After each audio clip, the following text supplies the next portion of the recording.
मित्रांनो, राजकारण किती गमतीशीर असतं ना. सर्वसामान्य माणसाच्या आकलन शक्ती आणि बुद्धीच्या पलीकडचं.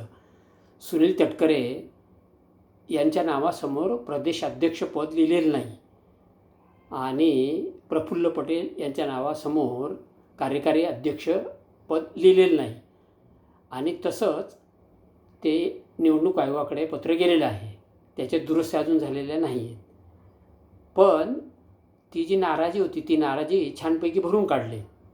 तटकरेंच्या मुलांना विनासायास विधान परिषद स्थानिक स्वराज्य संस्थांच्या याच्यामध्ये विधान परिषदेमध्ये आमदारकी मिळून गेली.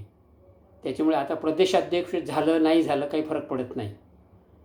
आणि प्रफुल्ल पटेल यांचं कार्यकारी अध्यक्षपद जरी गेलं असेल तर जवळच्या मित्रांना राज्यसभेवर विनासायास खासदार करून टाकले.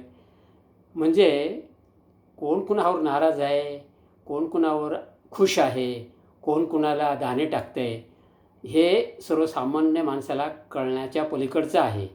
आता हे फक्त त्या तिघांनाच माहिती. मित्रांनो, मला जे सुचलं वाटलं पटलं ते मांडले. डॉक्टर चमक येणार चिंतन आणि मंथन यूट्यूब चॅनलला लाईक शेअर सबस्क्राईब करा, पुढे पाठवून द्या. जय हिंद, जय महाराष्ट्र.